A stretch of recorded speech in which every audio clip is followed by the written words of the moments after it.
नमस्कार। तुलसी खुसरो साहित्य संगम पटल के निर्माता राष्ट्रीय कवि शरदकांत मिश्र लंकेश जी और संवाहक राष्ट्रीय गीतकार बलराम जी, जाने माने साहित्यकार श्री सतीन भाई जी परवेश, तौकीक कमर आब्दी जी, सोनिया अक्स सोनम, अमेरिका से कौशिक शाह जी और राजुल बेन के हम शुक्र गुजार हैं कि आज हमें यहाँ चौथी बार उपस्थित होने का निमंत्रण मिला है। उसकी सराहना करता हूँ। इस पटल पर आने के लिए हमें साहित्य संगीतनु विश्व ग्रुप से ये चौथी बार निमंत्रण मिला। ये हमारे लिए बहुत ही गौरव के आनंद की बात है। अमीर खुसरो और संत तुलसीदास के जन्मस्थल पे स्थापित उन्हीं को ही आदर देकर पूजती ये संस्था तुलसी खुसरो साहित्य संगम पर 600 से भी अधिक कार्यक्रम हुए हैं। आज अभी आप सबका अभिवादन करता हूं और मेरा संक्षिप्त परिचय दे रहा हूं। पुष्टि सिद्धांत विषयक लेखन कार्य और आध्यात्मिक ग्रंथों का लेखन कार्य और कृष्ण रस के काव्यों का मैंने सर्जन किया है। सरल शैली में दिव्य अनुभूति का अनुभवन लेखों द्वारा प्रकट करता रहता हूँ। महाप्रभु जी श्री वल्लभाचार्य के 16 ग्रंथों में से 9 ग्रंथों का विवेचन किया है, जिसके 2 पुस्तकों प्रकाशित हुए हैं, वल्लभवाणी रहस्य और 16 ग्रंथ सार। साहित्य कृष्ण काव्यों आधारित मेरा काव्य संग्रह कृष्ण तारा विना सुनु सुनु लागे का भी प्रकाशन हुआ है। श्रीमद् भगवद गीता के 18 अध्याय के 700 श्लोक का संक्षिप्त विवेचन भी मैंने किया है। मैंने फिलहाल में ही 72 साल की उम्र पर फिलोसॉफी कोर्स मुंबई यूनिवर्सिटी में से 3 साल का एडवांस डिप्लोमा कोर्स वल्लभ वेदांत विषय के साथ पूर्ण किया है और अंतिम वर्ष मैंने 93.6% के साथ उत्तीर्ण किया है। 1973 में मुंबई यूनिवर्सिटी की मिठीबाई कॉलेज विले पार्ले से आर्ट्स फैकल्टी में से BA विथ इकोनॉमिक्स स्टैटिस्टिक्स की डिग्री प्राप्त की है। प्रथम बार आपके तुलसी खुसरो साहित्य मंच के पटल पर से मैंने गीता महात्म्य और गीता और कुरान का संवाद प्रस्तुत किया था, जिसे काफी सराहना मिली थी। उसके बाद दूसरी बार आपके मंच से महाभारत का कथन अति संक्षिप्त में किया था और दर्शाया था कि महाभारत के वक्त से मिश्र प्रजापतियों का उद्गम हुआ, साथ में द्रौपदी और रुक्मिणी के बीच का संवाद और कृष्ण और कुब्जा की प्रेम कहानी का नाट्यात्मक रूप से प्रस्तुत किया था। उसके बाद तीसरे आमंत्रण पे मेरी कृष्ण आधारित कविताओं का मार्मिक पठन अर्थ विस्तार के साथ किया था और आज चौथी बार आप सबके सामने आने का मुझे मौका मिला है। आप सबका खूब खूब आभार, खूब खूब वंदन कर रहा हूँ सभी को। मेरा नमस्कार। आज अत्यंत खुशी है। उस वक्त भी हजारों श्रोता तक मेरी अभिव्यक्ति पहुंची थी। आशा रखता हूँ कि आज भी इतनी ही दिलचस्पी के साथ आप मुझे सुनेंगे। आज का कार्यक्रम मेरी कृष्ण कविता से करूँगा। बाद में आज जो विषय पे मैं बात करने जा रहा हूँ उसके बारे में बता दूंगा। थोड़ा इंतज़ार कीजिए। मेरा कृष्ण गीत। ये काव्य का स्वरूप ऐसा है कि कृष्ण गोकुल छोड़ के वापस कभी गोकुल पधारे नहीं। उस वक्त गोपियों की जो स्थिति हुई उसका वर्णन करते हुए यह भी दर्शाया है कि संसार रस में हम उतने डूब गए हैं कि हमारी यादों में से भी कृष्ण चले गए हैं और जब उसकी याद आती है तो हमारी स्थिति भी गोकुल की गोपियों की जैसी हो जाती है। तो सुनिए। कृष्ण तारा विना सुनो सुनो लागे, ज्यारथी ते छोड़्યું મનનું ગોકુળિયું, कृष्ण तारा विना बहु सुनो सुनो लागे। જ્યારથી તે છોડ્યું મનનું ગોકુળિયું, કૃષ્ણ તારા વિના બહુ સૂનું સૂનું લાગે. માખણ ચોર તું બહુ યાદ આવે. આમ અમથું અમથું આવ્યો અને કાળજાને કોરી ગયો નંદનંદન. આમ અમથું અમથું આવ્યો ને કાળજાને કોરી ગયો નંદનંદન. કૃષ્ણ તારા વિના બહુ સૂનું સૂનું લાગે.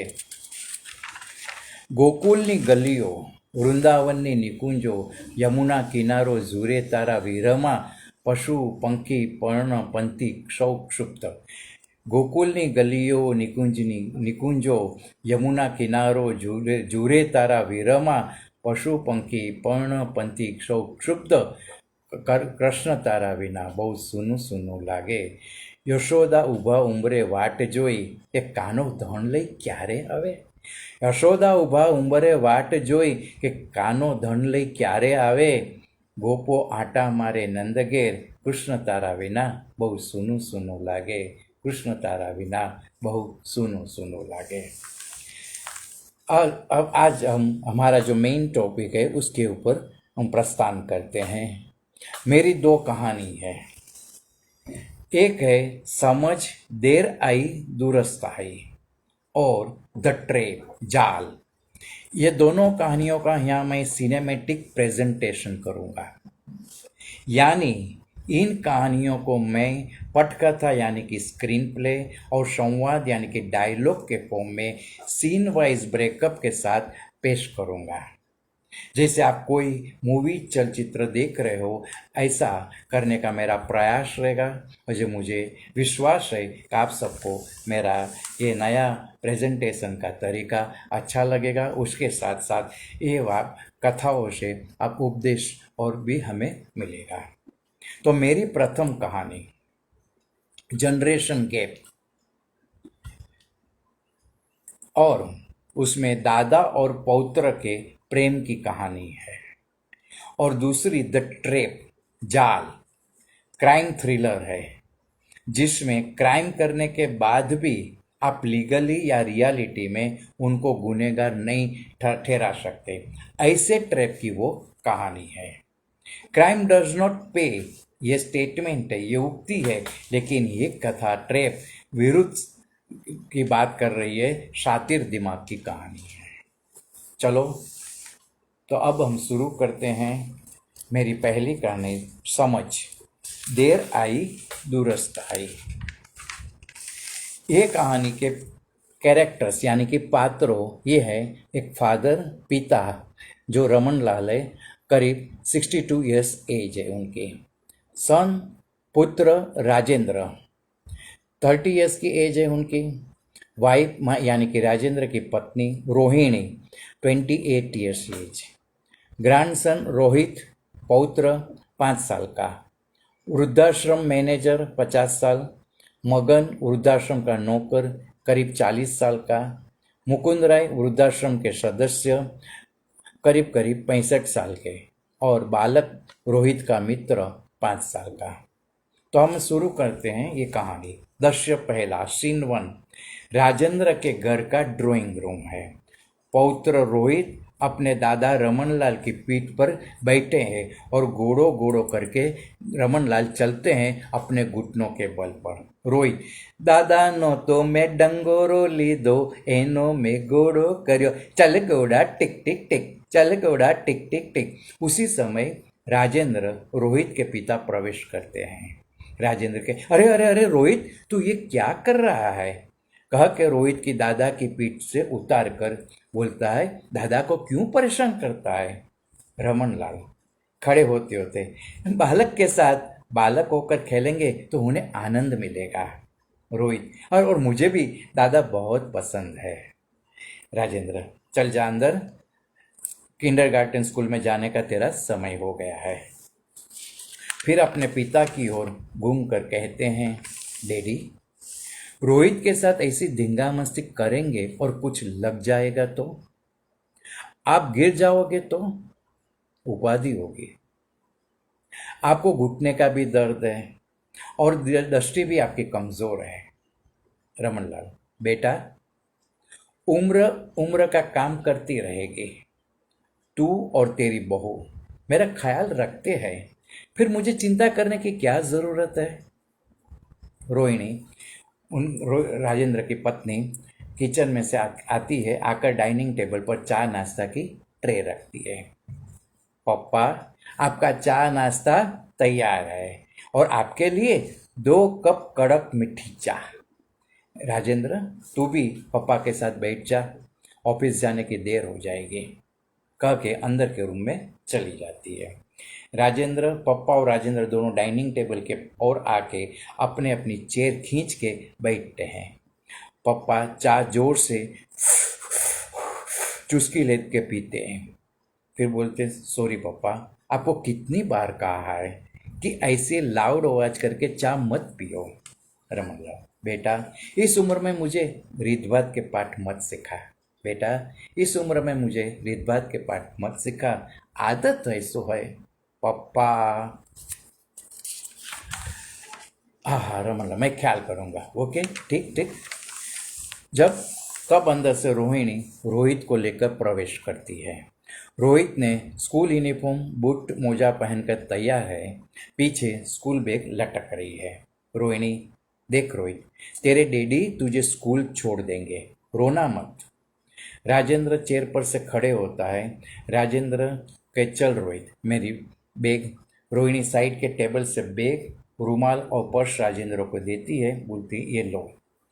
दादा प्रसन्न वदन से डाइनिंग टेबल पर बैठे बैठे अपना पुत्र और पौत्र को जाते हुए देखते हैं। रोहिणी भी बाय बाय टाटा करके किचन की ओर मुड़ जाती है और कैमरा दादा के क्लोज पे चार्ज होता है। Cut to next scene, Rajendra का बेडरूम।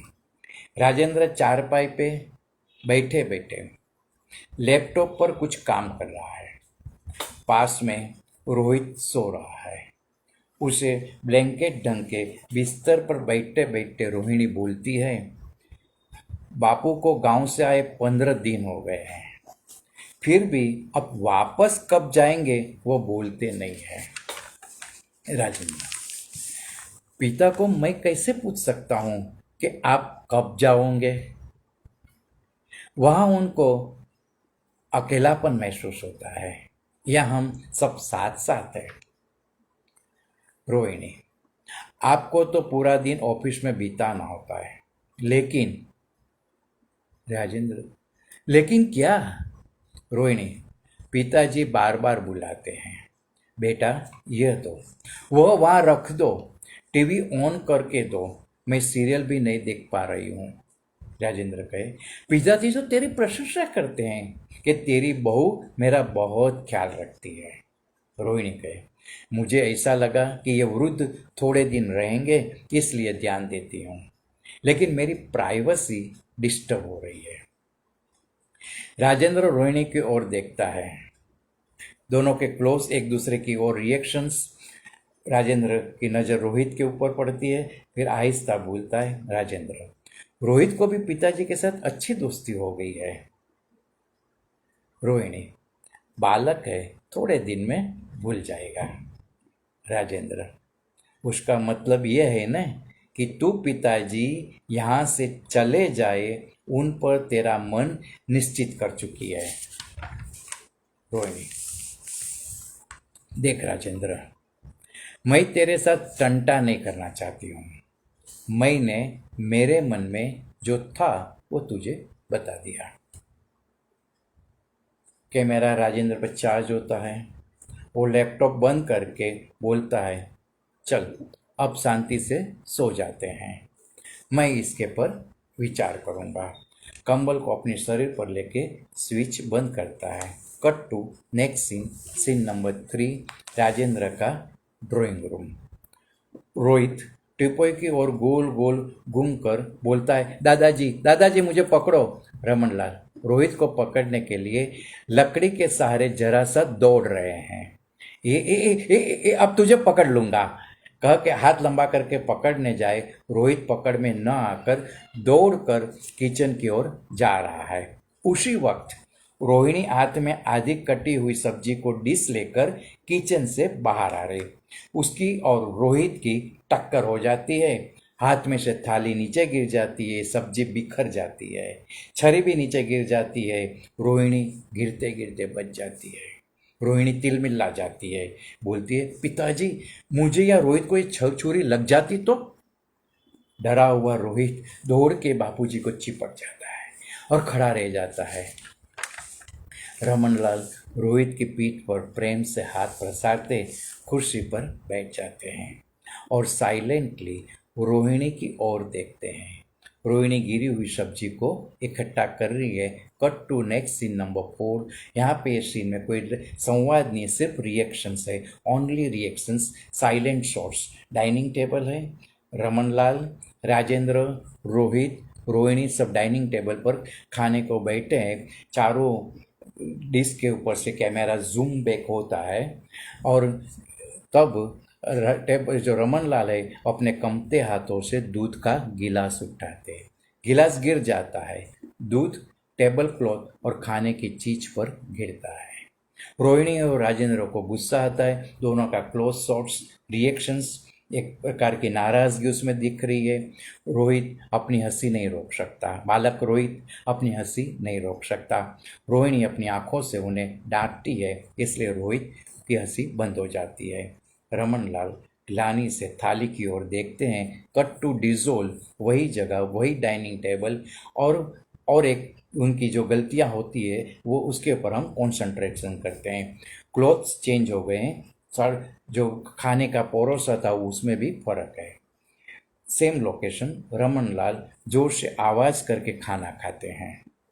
राजेंद्र रोहिणी के नाराजगी के क्लोज शॉट्स, रमनलाल से वेजिटेबल सब्जी मुंह में रखने जाते हैं, वो नीचे गिर जाती है।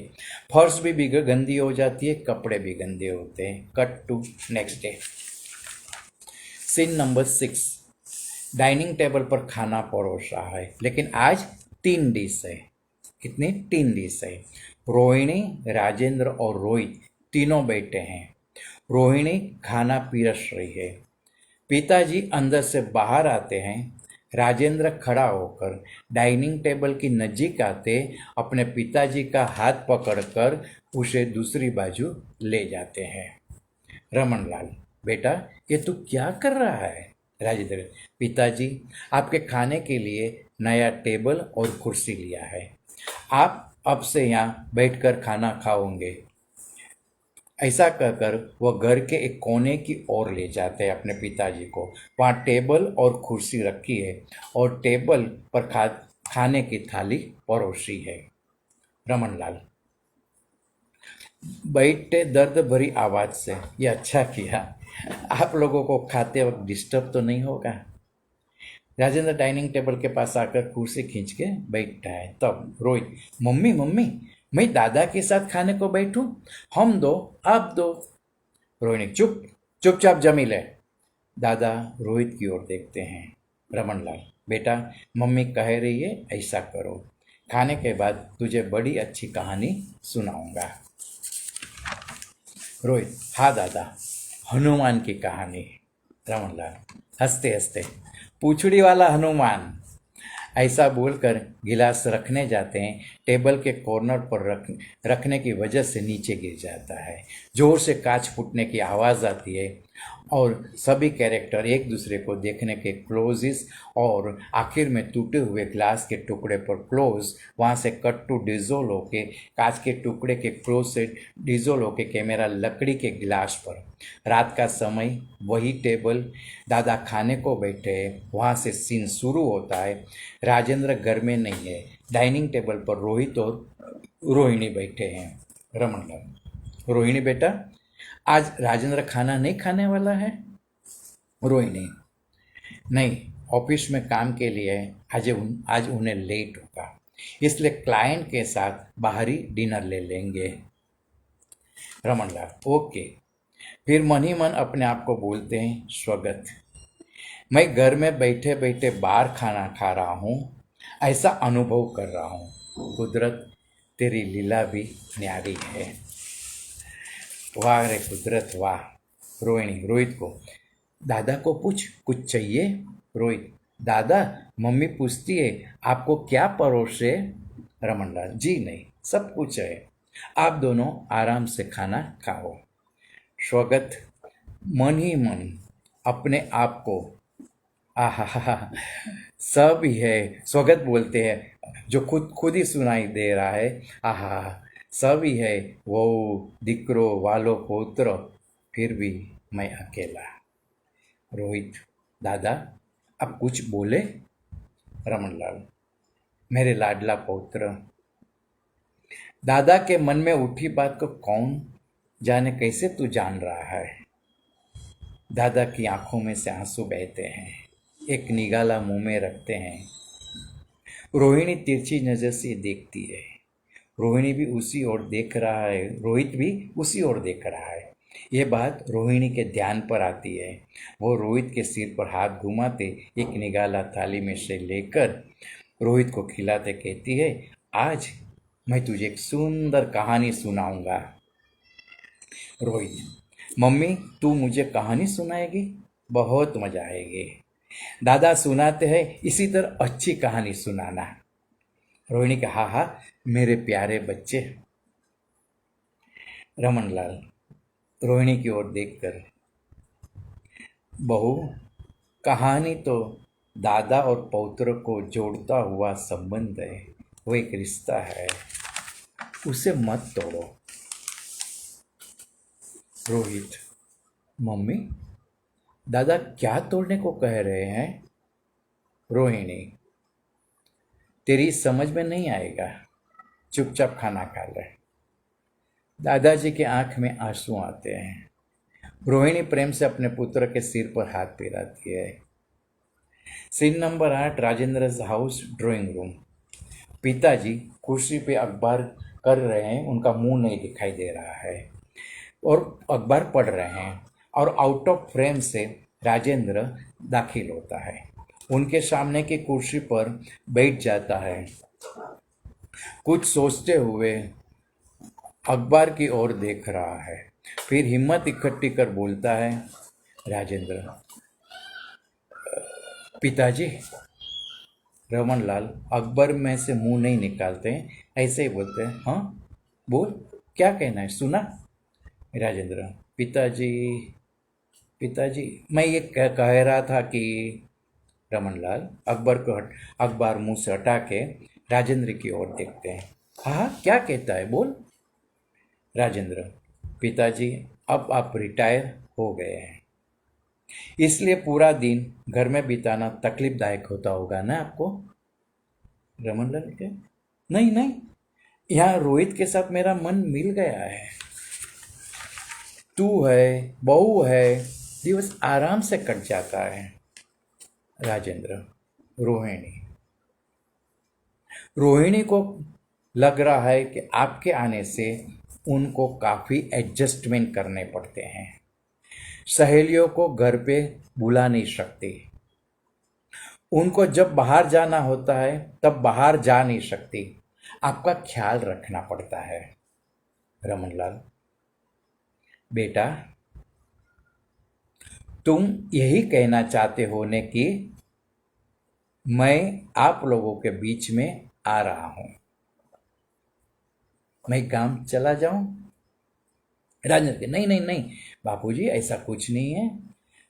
पिताजी एकदम ये बात नहीं है, यहाँ से 20 किलोमीटर दूर एक अच्छा वृद्धाश्रम है, उसमें सभी आधुनिक सहूलतें हैं, हर एक कॉटेज आधुनिक, सभी सहूलतें, कॉमन रूम में इंडोर गेम्स, टीवी, संडे को डॉक्टर्स की विजिट, फाउंटेन, गार्डन, आम का बगीचा, कितना सुंदर जगह है।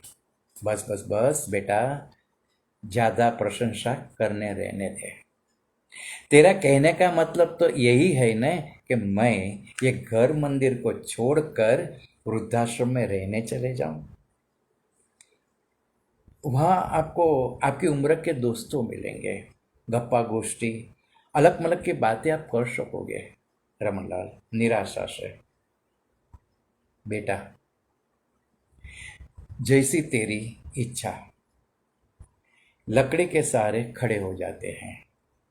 रोहित, बिना मुझे अच्छा नहीं लगेगा, मेरे पौत्र के बिना मुझे अच्छा नहीं लगेगा, बोलते बोलते उनकी रूम की ओर चले जाते। उनके बैग पर कैमरा, वो अंदर जा रहे हैं।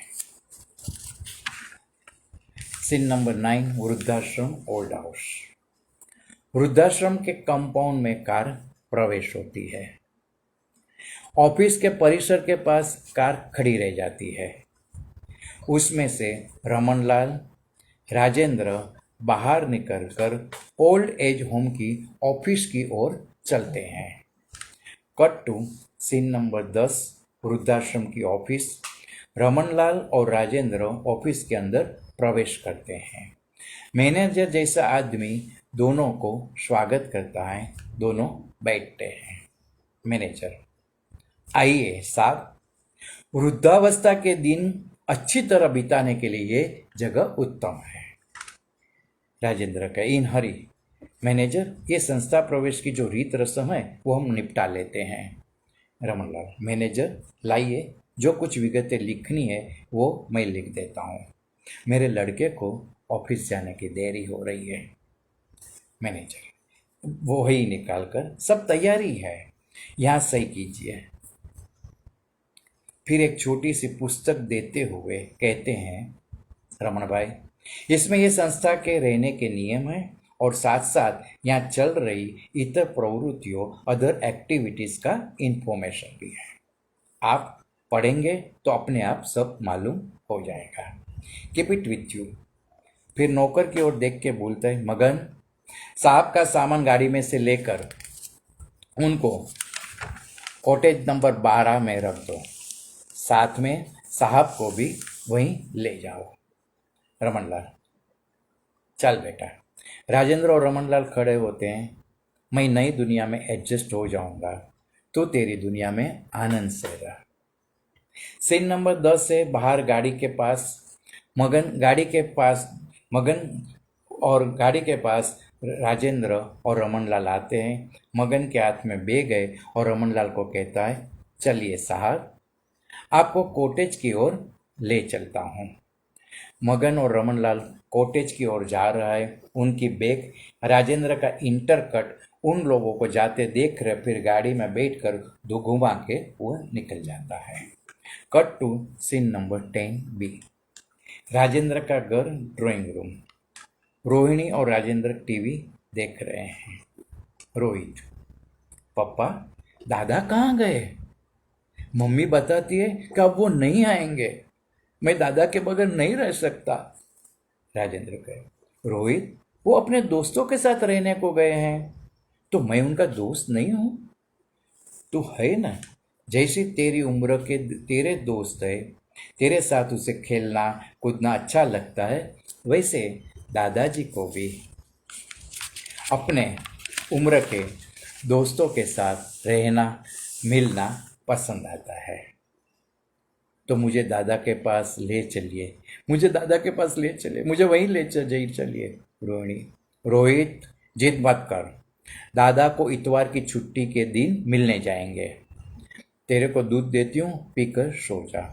बोलकर रोहित का हाथ थामे एकदम चौंक जावे। रोहित का हाथ खूब गर्म है। बाप रे, इनको तो तेज बुखार है, शरीर कितना गर्म है। बोलकर रोहित को अंदर रूम में ले जाती है। पीछे राजेंद्र जाता है। सीन नंबर 10C, राजेंद्र का बेडरूम। रोहिणी रोहित को सुलाते: राजेंद्र, पानी ले आओ, उसको मेटासिन दे देती हूँ। मेज पर पड़ी हुई मेटासिन की सिरप की शीशी में से चम्मच में डाल के रोहित को पिलाती है। रोहित मुंह बिगाड़ के पी जाता है। राजेंद्र के हाथ में से पानी का लेकर रोहित को भी पिलाती है। रोहित दादा दादा दादा बोलकर सो जाता है। कट टू सीन नंबर 11, वृद्धाश्रम का कॉटेज का बाहर का भाग। जो रमनलाल जो कॉटेज में ठहरे हैं 12 नंबर के, उसके बाहर का परिसर। रमनलाल अपनी कॉटेज के परिसर में झूले पर बैठे हैं। एक वृद्ध उनके पास आता है।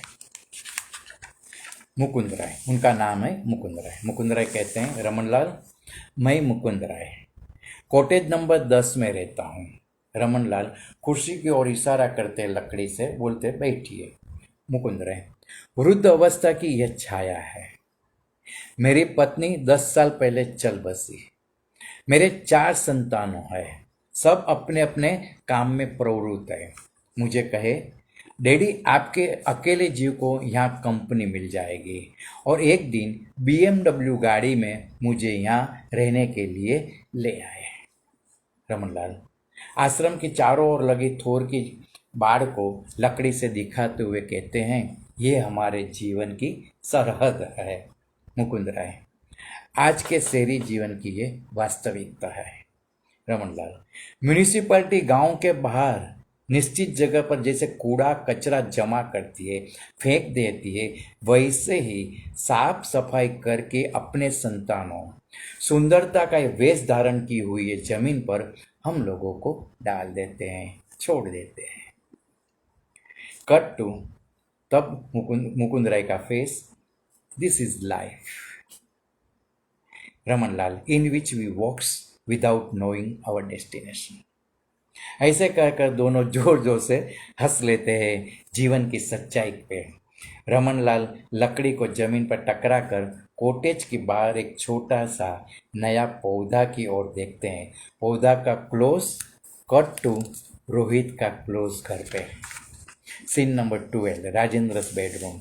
रोहित का क्लोज से ओपन होता है सीन, वो रो रहा है। राजेंद्र और रोहिणी चिंताग्रस्त है। रोहित, दादा दादा मुझे दादा के पास ले चलो। रोहिणी, आज डॉक्टर आए हैं थे। रोहित को चेक कर कहा कि रोहित को कुछ नहीं है, ये जो भी बुखार है वो मानसिक तड़पन है, उसी की वजह से है।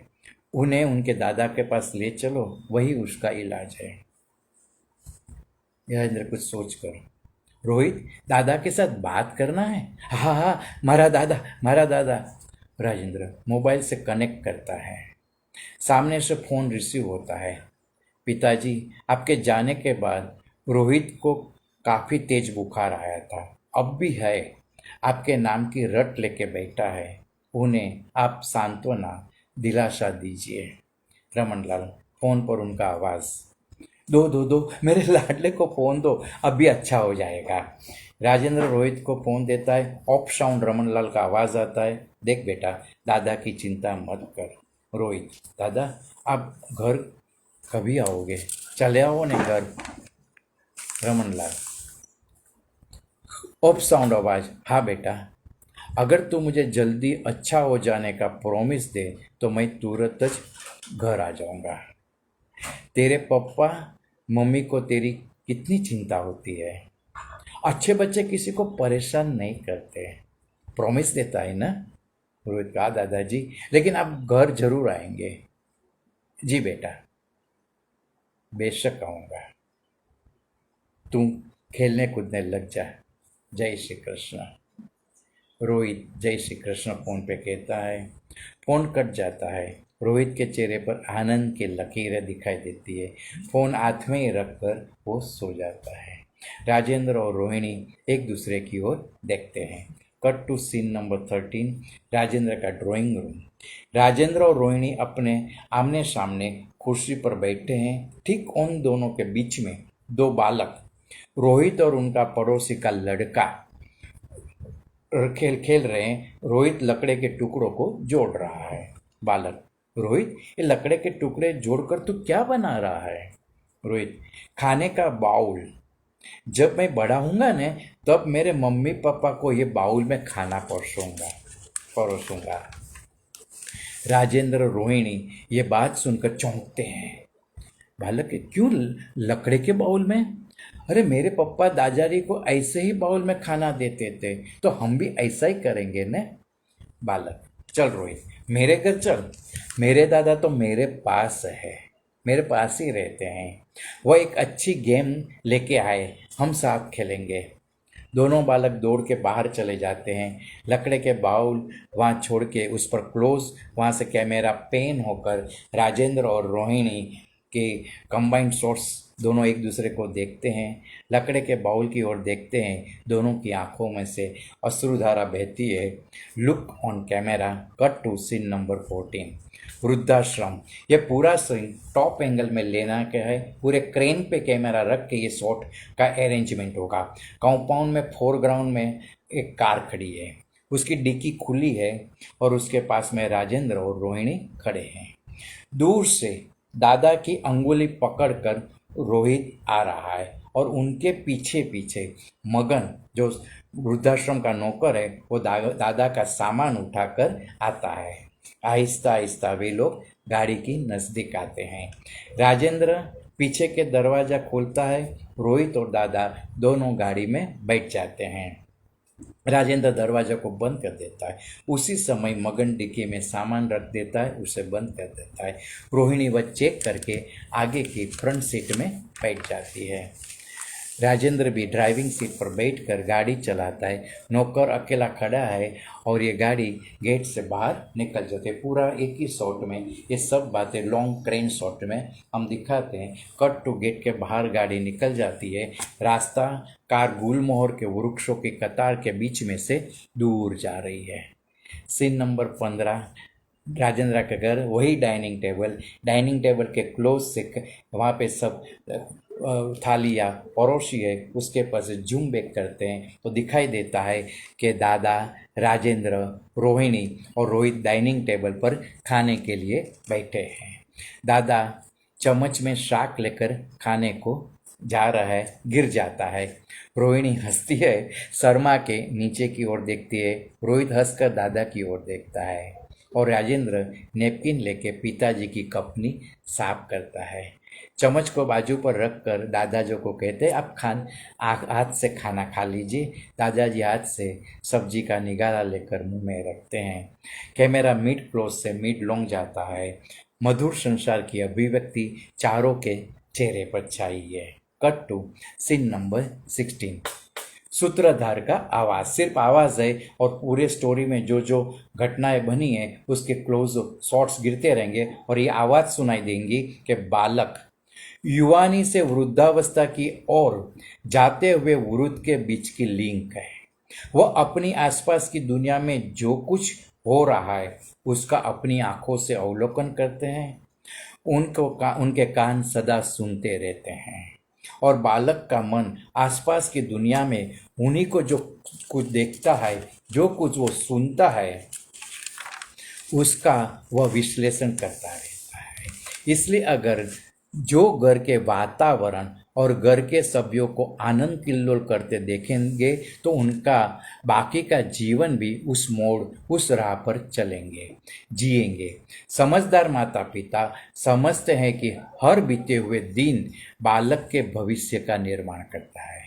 एक के ऊपर एक ईंट का चिनाई होता है। इसलिए हम ऐसे आदर्श माता पिता बने, हम अपने आप को संभाले और साथ साथ जिनको हम चाहते हैं उसे आज और आने वाले कल को भी संभालते रहे तो वो अपनी आने वाली कल को संभालेगा। Love and be loved.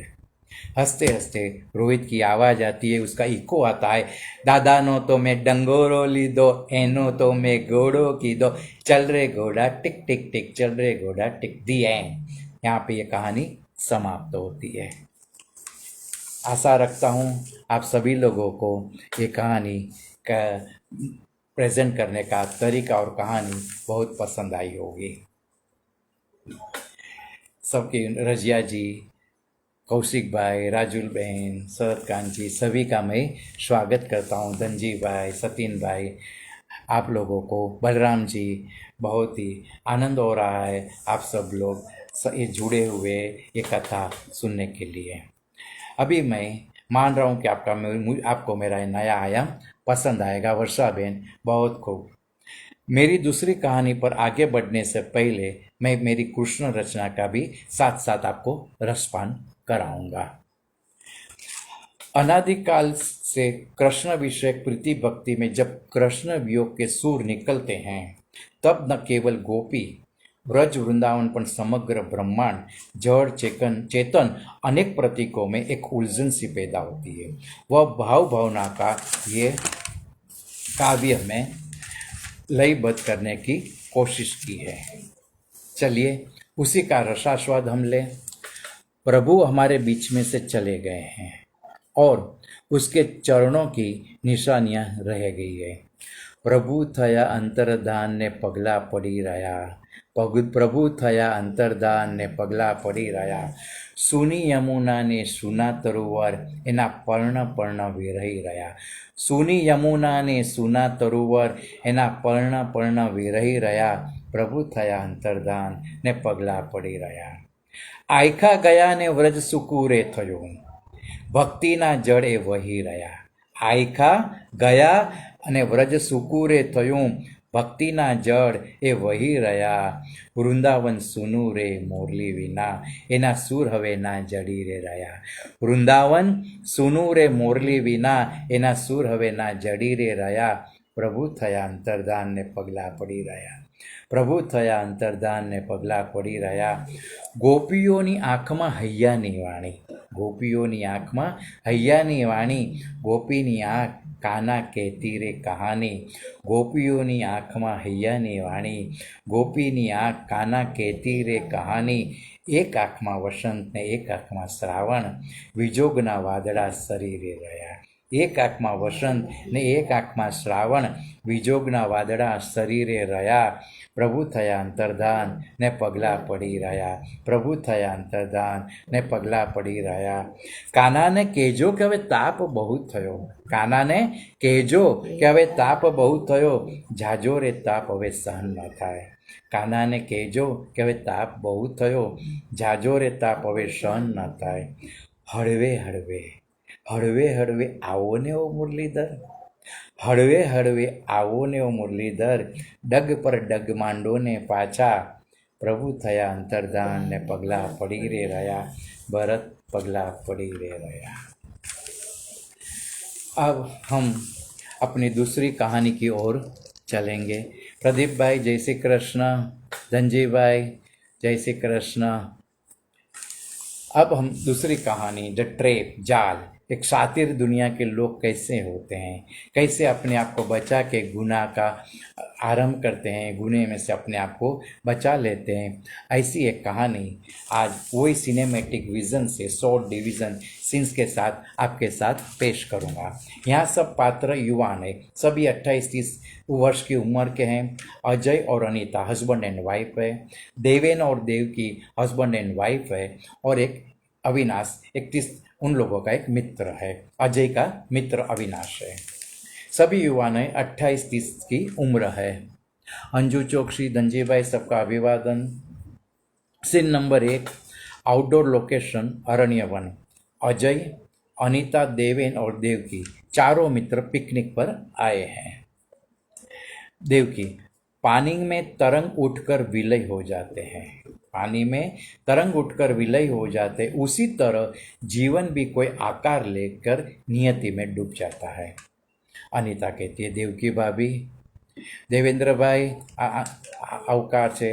Anita बोलती है, देवकी भाभी हम पिकनिक को एंजॉय करने आए हैं, फिलोसॉफी की बातें करने नहीं। अजय, अनीता सच कर रही है, किंतु भाभी आप आज उदास क्यों हो? देवकी, ऐसे ही आंखों के समक्ष जीवन का सत्य उछल आया। अनीता, सत्य को आप अपने दिल में रखकर ये अरण्य में जो सौंदर्य दिख रहा है उसे अपनी आंखों से एंजॉय करो। अजय, मैं सही कहती हूँ ना? हाँ हाँ, लेकिन मुझे बहुत भूख लगी है। अजय कहता है, पहले पेट की भूख मिटाए फिर सौंदर्य को एंजॉय करें। हंसते हुए भाभी को कहता है, सही है ना? देवकी, हाँ हाँ हाँ अजय भाई, आपको खाने का बहुत शौक है। अनीता, खाओ पियो और मौज करो, यही मेरे पति अजय का जीवन मंत्र है। अजय, आज देवेन समोसा लेने गया है या बनाने?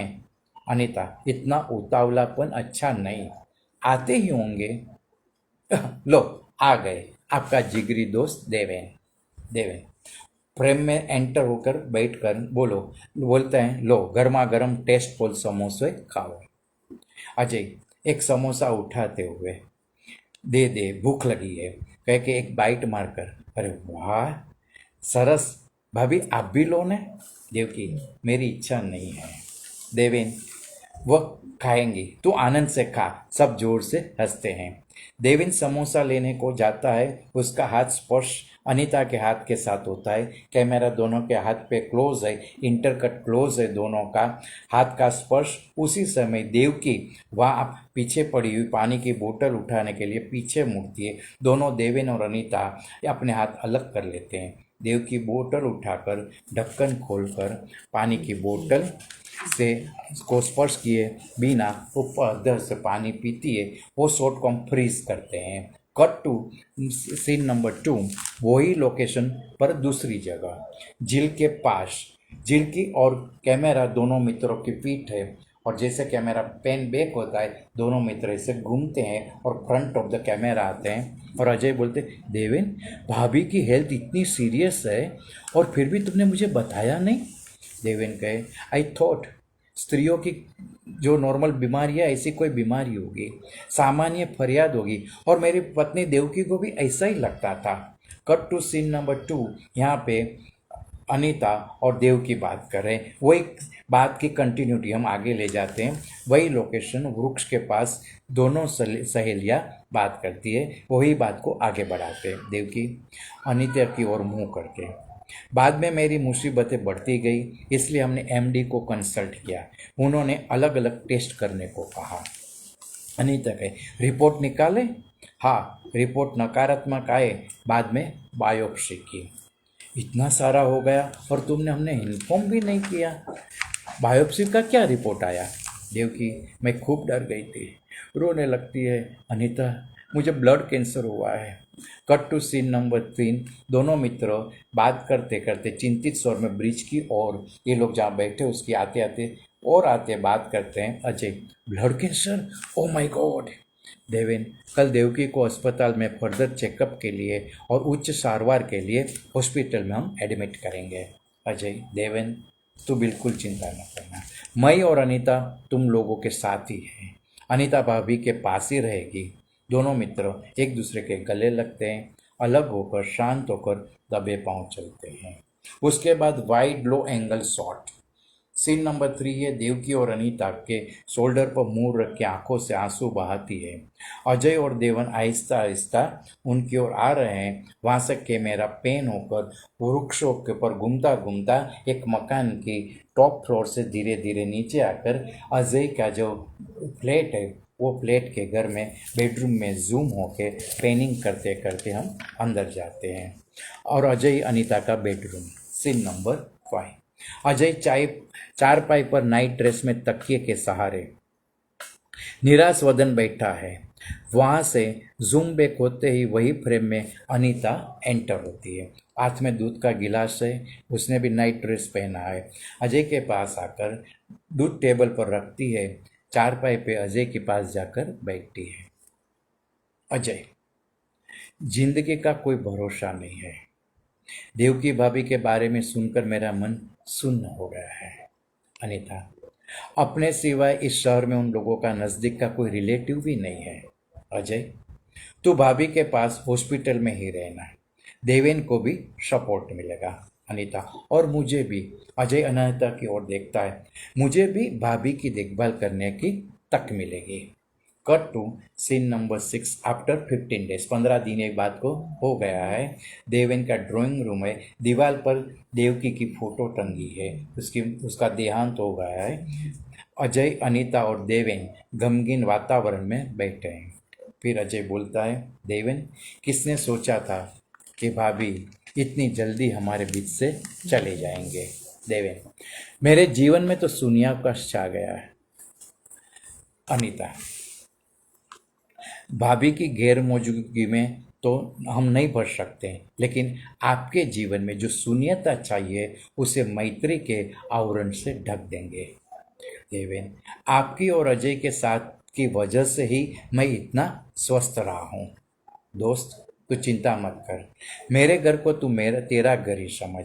आज से मेरे यहाँ ही तू रहने को आ जा। नहीं नहीं नहीं, I have to adjust with loneliness.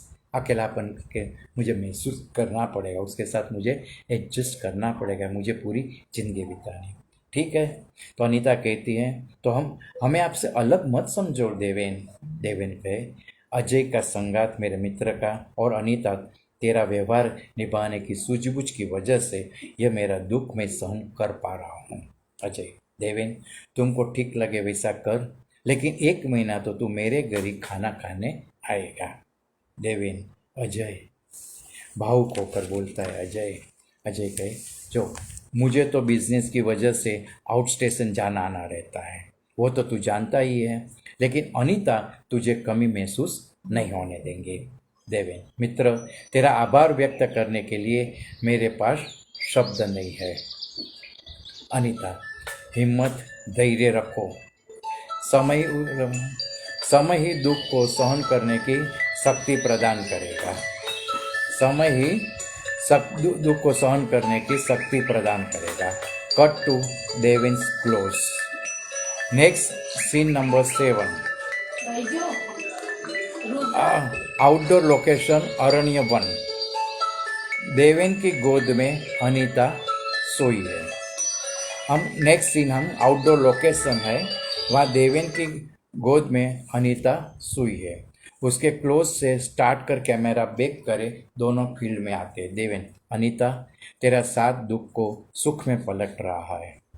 Anita, गोद में से दूर होकर बाजू में बैठकर, आपके मित्र का विश्वास और उसकी व्यस्तता का हम लोग अच्छा लाभ ले रहे हैं। आपके मित्र का विश्वास और उसकी व्यस्तता का हम लोग अच्छा लाभ ले रहे हैं। देवेन, कुदरत ने ही अपने मिलन का मार्ग खुला कर दिया है देवकी के मौत से। अनीता खड़ी हो जाती है, देवेन को लुक देकर फ्रेम की बाहर चली जाती है। नेक्स्ट शॉट, एम्प्टी फ्रेम में दाखिल होकर देवेन की ओर देखकर बोलती है अनीता, लेकिन ऐसा कब तक चलेगा? एक न एक दिन तो सच्चाई सामने आ ही जाएगी। देवेन, कैमरा देवेन के क्लोज से जूम बैक होकर अनीता के पीछे आता है। अजय रूपी कांटों को दूर करना ही होगा, लेकिन कैसे? मुझे सोचना पड़ेगा। उसे बाहुपास में लेते हैं, अब तो प्रणय के रंग में रंग जाए। दोनों के प्रणय के मोन्टेज के अलग अलग shots. Cut to scene number 8। Indoor, Ajay Anita का drawing room. Ajay, Anita, off sound Anita का आवाज, आ रही हूँ देवेन। अजय चौंक जाता है। देवेन? दर्पण में अजय देखता है, उसे अनीता का चेहरा दिखाई देता है। अनीता, શું છે देवेन? दर्पण में अजय का चेहरा देखकर वो भी चौंक जाती है। मैं अजय हूँ, देवेन नहीं। अनीता स्वस्थ होकर बोलती, अरे अजय, कब आया तू? अजय, ओहो, देवेन ने तेरे मानस पर इतना छा गया है कि मेरी आवाज भी तू पहचान नहीं सकती है। अनीता कहे, डोंट बी स्टूपिड अजय, हाल हाल में उसे मिलने का ज्यादा हो रहा है, इसलिए सहजता में बोल उठी। सहज? लेकिन तेरी आवाज की मिठास तो कुछ अलग ही संकेत कर रहे हैं। अनीता, उसकी बात छोड़, तेरी बात कर। बिजनेस ट्रिप सफल रही? Ajay, yes, as usual good trip, लेकिन मेरे अंगत जीवन की नैया डूब रही है। अनीता, मुझे समझ में आए ऐसा बोल, ऐसी भाषा में तू कभी भी बात नहीं करता है। What's in your mind? Ajay के, nothing nothing nothing, move with life. चल, आज हम कैंडल लाइट डिनर पे जाएंगे। अनीता का, हाँ आज? हाँ हाँ आज, अभी? तेरा कुछ प्रायर कमिटमेंट है? No no no no.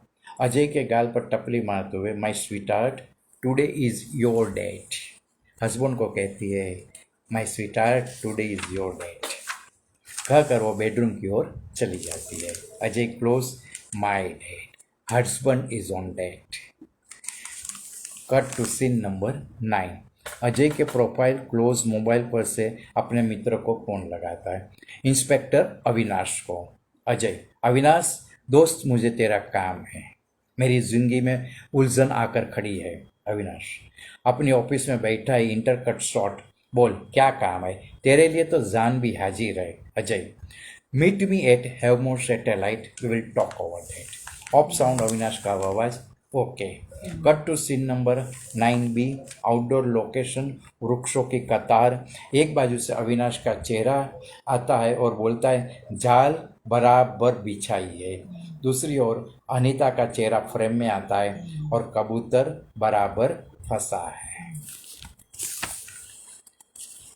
Scene number 10। Location Ajay का ड्राइंग रूम। अनीता और देवेन बाहर से शॉपिंग करके घर में एंटर होते हैं।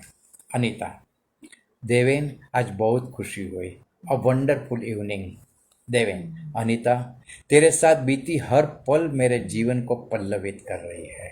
अनीता, मेरी जिंदगी को भी अजय मेरी जिंदगी को भी अजय सो बोरिंग।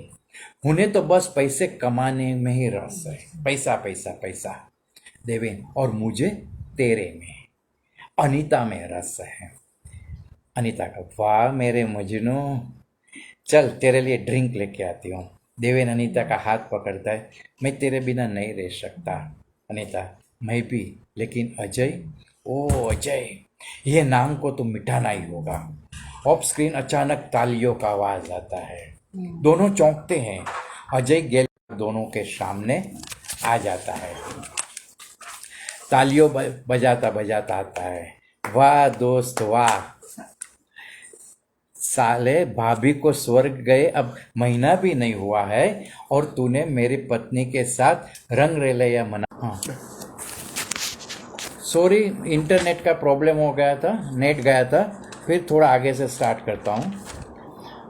ओ अजय, ये नाम को तो मुझे मिटाना ही पड़ेगा। ऑफ स्क्रीन अचानक तालियों का आवाज़ आता है। दोनों चौंकते हैं। अजय गैलरी में छुपा हुआ उनकी बात सुन रहा है। वह गैलरी का पर्दा हटा के बाहर दोनों के सामने तालियों बजाता आता है। वाह दोस्त वाह, साले भाभी को स्वर्ग गया महीना भी नहीं हुआ और तूने मेरी पत्नी के साथ रंग रेलैया मनाना शुरू कर दिया। वाह दोस्त वाह। देवेन, अजय जबान संभाल के बोल। अजय, मेरी पीठ के पीछे खंजर भोंकने का काम तो तेरे जैसा दुष्ट मित्र ही कर सकता है। और अनीता की ओर आगे बढ़ता है। क्या मेरा चार्ज होता है, यह मेरी बेवफा पत्नी क्या कहती थी, Ajay so boring. Ajay, Anika, yes. वहाँ से खिस के पीछे की और जाते बोलते, शादी किए हुए हमें 3 साल हो गए, मुझे क्या सुख मिला, पैसा पैसा और पैसा। यानी तू कहना क्या चाहती है। अनीता, रात को जब प्रणय क्रीड़ा में हम मस्त हो उसी वक्त मोबाइल की घंटी बजे और तू धंधे की बात में घंटों तक मशगूल हो जाए और मैं सोती रहूं पत्थर की तरह। अजय देवेन की ओर देख के, इसलिए तूने मैं तेरी रात लीला का साथीदार ढूंढ लिया। अजय, तू होश में नहीं है, क्या बोल रहा है, उनकी तुझे समझ नहीं है। मैं जाता हूँ। वो जाने को लगता है वैसे ही अजय बंदूक निकालकर देवेन की ओर बढ़कर उसके कपाल की ओर रखता है। अजय, अब मैं होश में आ गया हूँ। अनीता का, Ajay. Ajay, shut up, sit there. Deven को रूम की ओर खींच के ले जाता है। ऑफ साउंड सब आवाज आता है। अंदर रूम में देवेन और अजय के बीच में घमासान होता है। बाहर खड़ी अनीता के क्लोज अलग अलग प्रकार के अचानक गोली की आवाज आती है। अनीता, अजय चिल्लाती है। उसी वक्त देवेन हाथ में बंदूक लेके बाहर आता है। Deven, I shot Ajay. अनीता के, व्हाट। उसी वक्त डोरबेल बजने का आवाज सुनाई देता है। अनीता स्वस्थ होकर मैं देखती हूँ। अनीता दरवाज़ा खोलती है। इंस्पेक्टर अविनाश प्रवेश करता है। दोनों की ओर देखकर दरवाज़ा अंदर से बंद कर देता है। अविनाश, आप दोनों डरे हुए क्यों हैं? आज अजय कहाँ है? उसने तो मुझे यहाँ बुलाया था। अविनाश, तू इंस्पेक्टर को जानती है? अरे अजय का दोस्त है। अजय ने कभी तुझे इंस्पेक्टर के बारे में नहीं बताया। अविनाश, अजय कहाँ है? अनीता रूम की ओर इशारा करती है। अविनाश उस तरफ जाकर रूम के अंदर प्रवेश करता है। देवेन अनीता की ओर आता है। देवेन, अब इसी समय ये यहाँ कैसे आ गया? अनीता, हिम्मत रख, तूने खून किया है। देवेन, अब अविनाश ही इसमें से हमें बाहर निकालने का मार्गदर्शन दिखाएगा। अविनाश बाहर आकर वहाँ अजय की लाश लहू में लगभग अंदर पड़ी है। अनीता कहे, जपाजपी में देवेन से अजय का खून हो गया है। अनीता, अविनाश, मेरे सिर पर तो आप गिरा है, देवेन को इसी में से तू बचा ले। अविनाश मोबाइल की फोन लगाता है। बात करते, इंस्पेक्टर गायतोंडे, आप तुरंत ही फोरेंसिक टीम के साथ मणिनगर योगेश विला में आ जाओ 703 में, और साथ साथ एम्बुलेंस को भी फोन कर देना। टर्न होता है, दोनों की ओर देख कर फिर अनीता की ओर देख के बोलता है, देख Anita, I am really sorry, लेकिन अब तो मुझे देवेन को अरेस्ट करना ही पड़ेगा, लेकिन वह जामीन पर जल्दी छूट जावे ऐसी व्यवस्था मैं जरूर करूँगा। देवन के प्लीज़ मैंने बच्चा भी ले। Avinash I will do my best. Police की सायरन का आवाज़ धीरे धीरे नज़दीक आता साउंड लाउड होते जा रहा है। तीनों का एक के बाद एक इंटरकटिंग क्लोज बैकग्राउंड में बढ़ता सायरन का आवाज़ कट टू आफ्टर 6 मंथ, 6 महीना ये बात को हो गया है। सीन नंबर 11 अजय का ड्राइंग रूम। एम्प्टी फ्रेम है, दो हाथ फ्रेम में आते, सिर्फ दो हाथ आते हैं, ऐसा एक दूसरे का हाथ पकड़ते हैं, दोनों हाथ हैंडशेक करते हैं। कैमरा बैक होता है तो दोनों का फेस दिखाई देता है, अविनाश और अनीता का। दोनों जोर जोर से हंसकर सोफे पर बैठते हैं। अविनाश, देवेन को जन्म टिप की सजा सुनाई गई, बेचारे का रडमस चेहरा देखने लायक था। अनीता, और अजय का मृत्यु का इंश्योरेंस का रुपया 1 करोड़ का चेक पण मिल गया। अविनाश, अजय गया जन्नम में और देवेन गया जेल में, और अनीता और हम दोनों खो जाए एकमेक में। दी एंड, समाप्त। जीवन के रंग अनेक है, जितनी जिंदगानी इतना खेल, एक ही मन में देव और दानव दोनों रंग की खिलवाड़ होती है, ये उसी की कहानी थी। अब हम आपको लगता है, मुझे लगता है कि आप लोगों को अच्छा लगा होगा। किरीट भट्ट, धनजी भाई, आप सब सुख खूब आनंद से सुन रहे, मुझे बहुत अच्छा लग रहा है।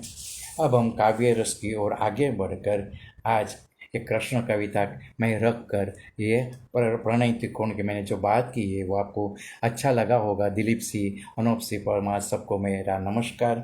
अब हम काव्य रस की ओर आगे बढ़ेंगे। मेरी 2 कृष्ण काव्य कविता आपको सुना के मैं विराम दूंगा। तो मानव इस पृथ्वी लोक की सफ़र करने आया है, मानव इस पृथ्वी लोक की सफ़र करने आया है प्रभु से जुदा होकर, उसे अब वापस मानव इस पृथ्वी लोक की सफ़र करने आया है, अपने प्रभु से जुदा होकर उसे वापस उन्हीं के पास जाना है। ये मर्म दिखाती है कविता में आपको सुनाता हूँ। આવ્યો છું જગત પ્રવાસે જાઉં મારે વૈકુંઠ ધામમાં મને ઠાકોરજી બોલાવે। આવ્યો છું જગત પ્રવાસે જવું મારે વૈકુંઠ ધામમાં મને ઠાકોરજી બોલાવે। અટવાયો મોહમાયા અધ્યાસે વિસરાયું સંસાર રાગમાં મને ઠાકોરજી બોલાવે। ભૂલ્યો અંતર્યામી આભાસે, ભૂલ્યો અંતર્યામી આભાસે જવું પરમના સાનિધ્યમાં મને ઠાકોરજી બોલાવે। સેવા સત્સંગના સહવાસે ગૂંટું હરિનામ રોમે રોમમાં, સેવા સત્સંગના સહવાસે ગૂંટું હરિનામ રોમે રોમમાં મને ઠાકોરજી બોલાવે। પંખી જેમ પાછો ફરશે ભરતનો આત્મા નિત્યધામમાં જ્યાં ઠાકોરજી બોલાવે। પંખી જેમ પાછો ફરશે ભરતનો आत्मा नित्यधामમાં જ્યાં ઠાકોરજી બોલાવે। और अंत में सकल विश्व को कृष्ण के प्रति अपार आकर्षण, कृष्ण के सानिध्य के लिए वह पशु पक्षी मानव बंसरी बनना भी मुझे उसे मंजूर है। ये भावना व्यक्त करती ये मेरी कृति है। जो भी हालत में कृष्ण मिले वो हालत में मैं कृष्ण के पास रहना चाहता हूँ, फिर वो बंसुरी हो, जड़ हो या चेतन हो। तो ये कृति एक मेरी छोटी रचना है, उसको बोल के मैं ये कार्यक्रम का समापन करूँगा। મને વાંસળી થવું ગમે કૃષ્ણના અધરને સ્પર્શી શકે, મને વાંસળી થવું ગમે કૃષ્ણના અધરને સ્પર્શી શકે। મને ગાય થવું ગમે કૃષ્ણ સાથે વનમાં ચરી શકે, મને ગાય થવું ગમે કૃષ્ણ સાથે વનમાં ચરી શકે। મને યશોદા થવું ગમે કૃષ્ણને દોરડાથી બાંધી શકે, મને યશોદા થવું ગમે કૃષ્ણને દોરડાથી બાંધી શકે। મને ગોપી થવું ગમે કૃષ્ણ સાથે રાસ રમી શકે, મને ગોપી થવું ગમે કૃષ્ણ સાથે રાસ રમી શકે। મને પૂતના થવું ગમે કૃષ્ણને ખોળામાં સુવડાવી શકે, મને પૂતના થવું ગમે કૃષ્ણને સુવડાવી શકે। કૃષ્ણ આવા તારા રૂપ ગમે ખુશી આંસુ બની વહી શકે, કૃષ્ણ આવા તારા રૂપ ગમે ખુશી આંસુ બની વહી શકે।